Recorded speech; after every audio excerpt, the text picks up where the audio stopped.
The Little Ships, The Heroic Rescue at Dunkirk in World War II by Louise Borden.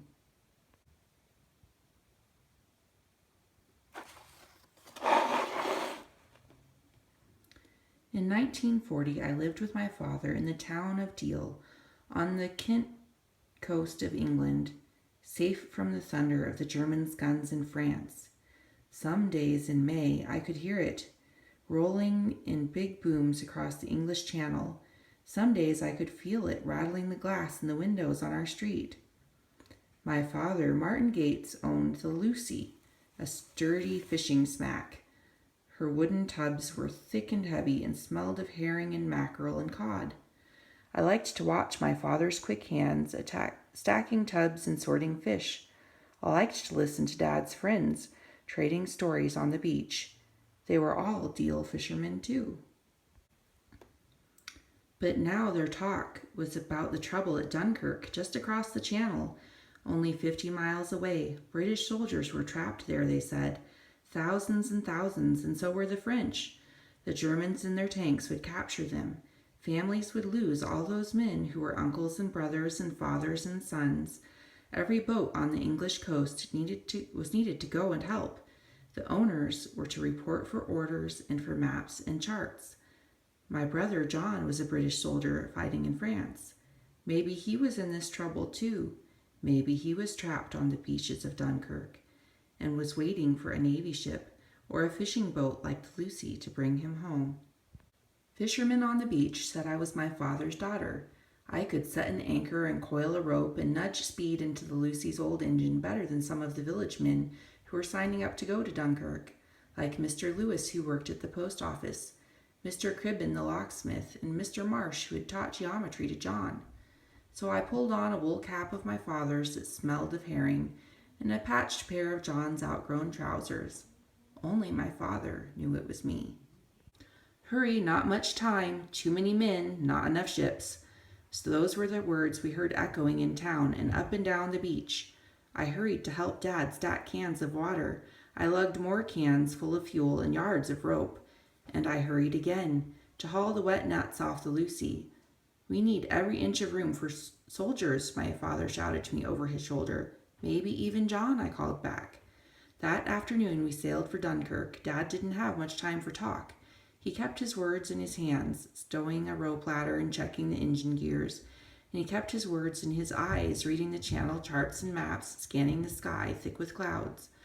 My father wasn't famous, but he knew about the sea and the tides and the currents and how to steer clear of the Goodwin sands. He was the one who had taught me to read a compass, and he could name all the stars at night like the explorers I had studied in school. So on the last day of May, the Lucy left Deal and sailed north to Ramsgate to join a motley group of ships. All kinds were in her convoy. Farther out in the channel, past the Goodwins, our group joined with others. It was like an amazing armada. Armada? It was a word from my school book, and there I was in the middle of the biggest armada of all. That day, the line of convoys going to help rescue the British Army was almost 5 miles long, stretched end to end on a smooth gray sea to save time and fuel. Tugboats and bigger ships pulled little ships in their wakes. A lot of tow ropes frayed and snapped. A lot of rusty motors sputtered and stopped.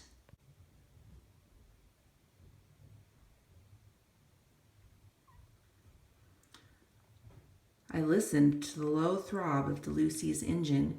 Hour after hour, mile after mile, steady engine, steady friend. The dozens of ships around us were headed to Dunkirk too. The littlest ships looked even smaller under that sullen channel sky. Everyone in the boats around the Lucy knew there was terrible trouble up ahead. Big Navy ships passed with their white wakes going the other way, headed back from Dunkirk to England and to home. They made a silent parade, not grand, just uniform brown and battleship gray. Their decks and railings were crowded with men. I tried to look up and find John, but in that sea of helmets and tired faces, but they were the faces of strangers and not my tall, skinny brother. Dad handed me a mug of strong, sweet tea and a woolly, thick jacket to keep off the channel chill. When our convoy reached the French coast, we heard the German guns. Other guns were answering back. And then the Lucy was there, off Dunkirk's beaches, in the night and in the early morning, and it was real.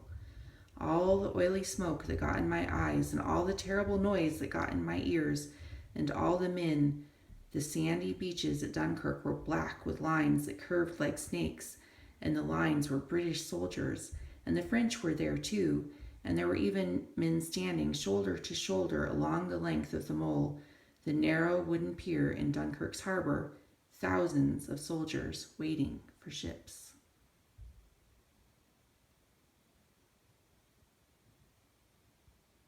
We stayed close to a minesweeper, then sailed into the shallows to ferry out our first load. I called back the depth of the water as Dad steered the Lucy toward the beach. Not a beach like Deal's. This beach was wide and flat, its sand covered by men who were hungry and thirsty, by horses running loose from their French riders, by dozens of barking dogs, by trucks and equipment, by the wild mess of an army on the run.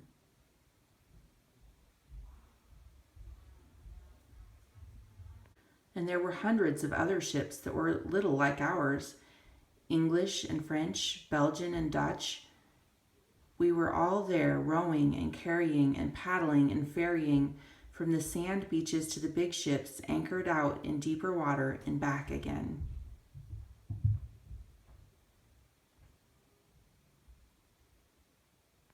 My father gazed at the thousands of men, and I knew that he was thinking about John.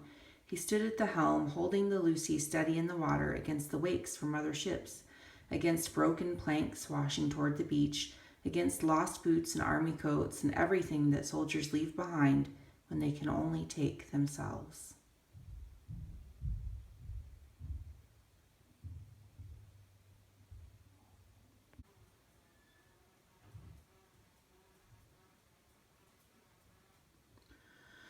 I had to stand taller and help my father. I had to help soldiers whose names I never knew, and not say what I was afraid to see war.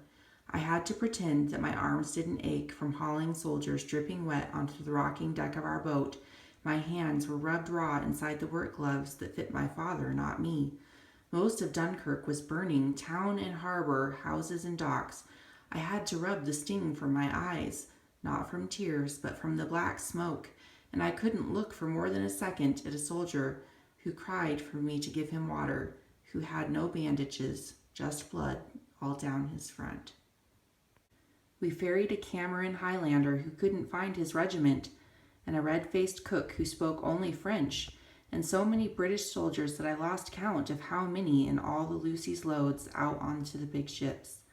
I saw two men side by side in a half-swamped rowboat, pulling on oars for hours, ferrying a beaten army a few men at a time. I saw a plank raft with a rusty old bicycle strapped down with a bit of rope, and a soldier who'd lost his helmet, who had brought a parakeet in a cage. I saw men who were brave and some who were not. I heard shouts in English and in French and in Belgian and in Dutch. Get the men off the beaches. Get the men off the mole. Get them onto ships and get them back home. That was the job we had been sent to do. That was the job, and we each had a part.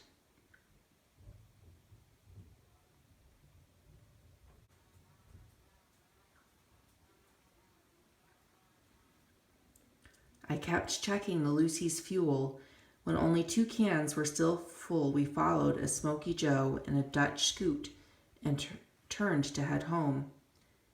My father and I prayed that John, if he were here, had found a place on a sturdy ship. Suddenly the sky was filled with the noise of an enemy plane.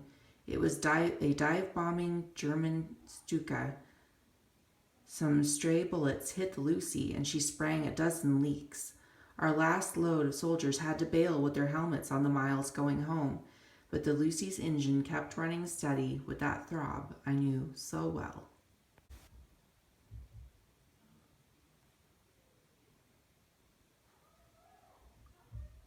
And then we were there with dozens of other ships, streaming into the safety of the harbor at Dover, bringing our army home. I helped my father look for John among all the ships, unloading men. I asked busy officers who were yelling orders, but no one could tell me news. The ships crowding the harbor were full of tall, skinny soldiers, but none were John Gates from Deal. Mr. Lewis and Mr. Marsh spotted the Lucy and came to tell us how they'd been towed by a Scottish trawler all the way back to the White Cliffs of Dover. And then they looked away and said Mr. Cribben wouldn't ever be coming home.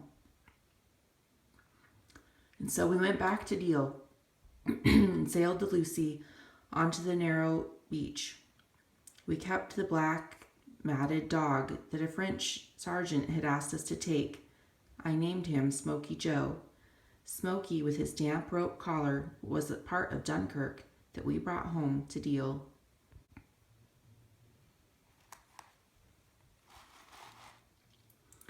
On June 3rd, we got word that John had come back safely on a Belgian tug, and the very next day I sat by the radio with my father and Smoky Joe. I sat up straight when the Prime Minister thundered his grand speech. I was glad that Mr. Churchill didn't keep his words in his hands and in his eyes in the way of Deal fishermen. At first, he had thought only a few men could be saved from the beaches of Dunkirk. He was wrong. The newspaper later said that over 338,000 men came home. But I think Mr. Churchill knew all along that our country could do it if everyone pulled together. That's why he sent all those big Navy ships and the little ships like our Lucy, too.